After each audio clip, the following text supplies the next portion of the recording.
Jako me strah i začepim uši. Strah, glasno, eksplozija, bomba, jako, opasno, nesreća, iskra, bljesak, osljede, pucanje.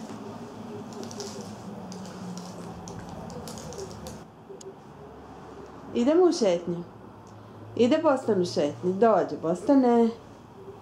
Dođe.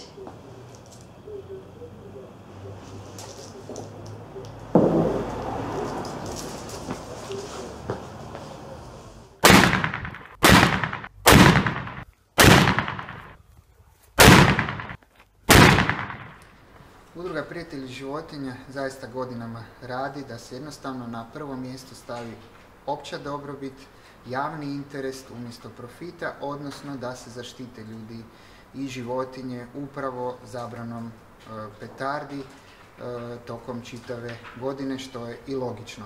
Nažalost, sve je više oni koji nam se javljaju da jednostavno ne mogu izaći na kraj sa pucnjavom, jer se boje da njihovi kućni ljubimci, odnosno psi i mačke, jednostavno neće preživjeti proslavu Nove godine, odnosno obilježavanje blagdana, koji nažalost se pretvaraju doslovno u ratno stanje. Povrede djece i odraslih ljudi se bilježe.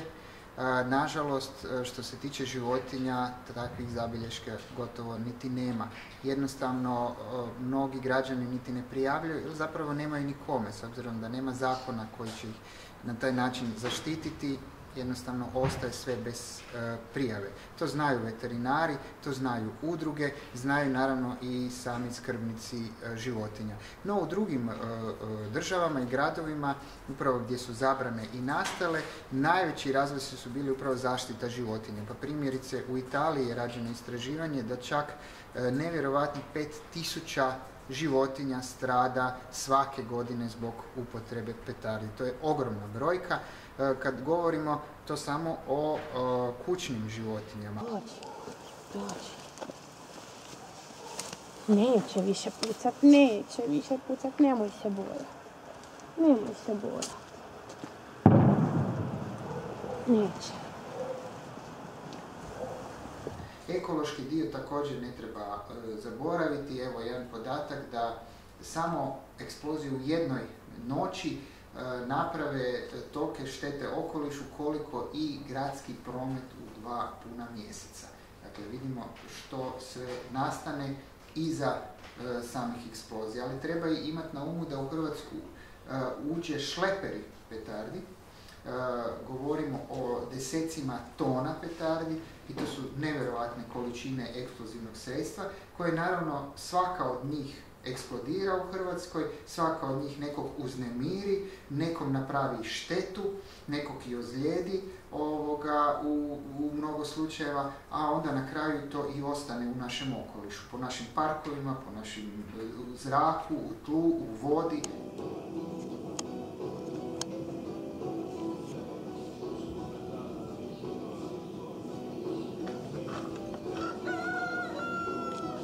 Govorimo o ozljedama djece koje su uvijek brojna i po nama jedno dijete da strada i jedna životinja da strada je previše i ne trebamo se zadovoljati s time što eto u ovoj godini je 3 ili 4 djece manje stradalo ili samo ih je 10 stradalo. To su strašne brojke po nama i uopće se ne bi trebali na takav način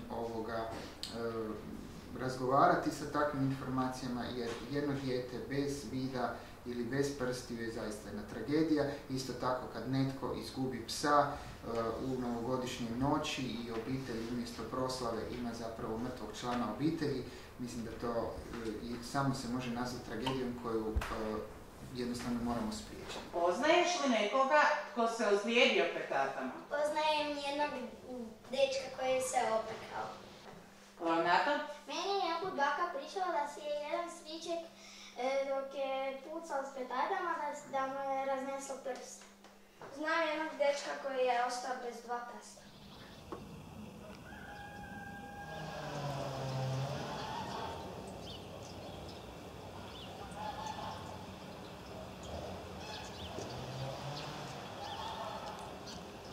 I ja kad sam imao 14 godina isto sam radio ovakve stvari kao što vidite sad ovdje pred školom, ne. Ali, međutim, meni se to dogodilo u crkvi na sam Božić. Ne znajući kaj je petarda, ja sam upalio u crkvi ispod tornja, nisam mu mogao ugasiti. Uspio sam mu izbaciti van, ali kak sam mu bacao van, eksplodirala mi u ruci, skoro da sam ostao bez ruke. Tako da bi svakom savjetovao da se ne igra sa takvim opasnim stvarima, jer ne zna se kaj se može dogoditi nikad.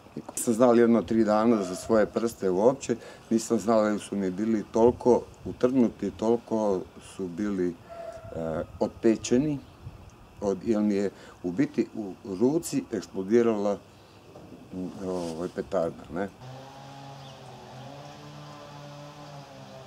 Istražujući za potrebne snimanje ovog filma, saznala sam za 4 mladića iz naše okolice koji su se u posljednje 4 godine ozlijedili petardama.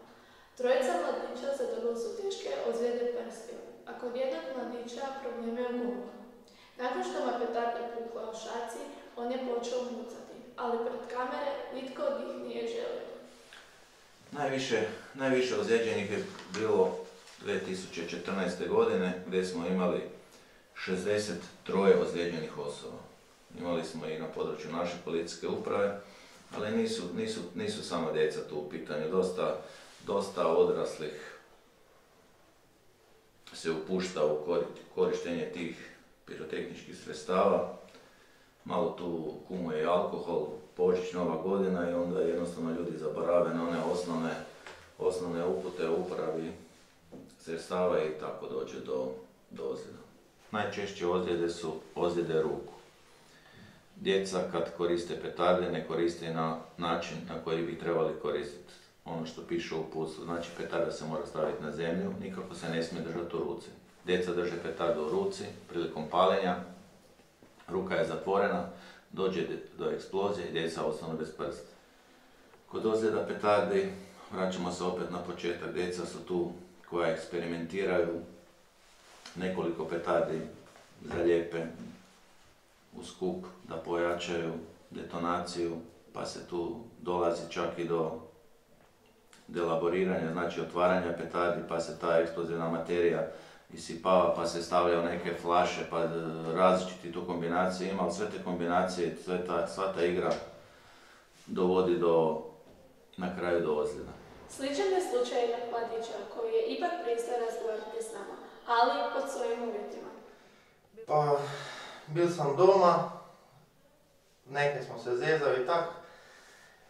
I radio sam jednu cijev na koju sam nabijao barut. I ostalo mi je kuhača u kuhinji, u kući, a ja sam otišao van sa kojom sam nabijao barut i kad sam stigao van, našao sam jednu improviziranu šipku metalnu i kad sam ja to nabijao, tad mi je iskra iz metala u metal se kresnuo i odnese pol palca. Pa nisam u početku biti niti svjestan, jer mi je bio mrak pred očima i sve mi je zvonilo i kad sam se nakon par sekundi progledao i to pogledao, je sve u redu, a baš i nije bilo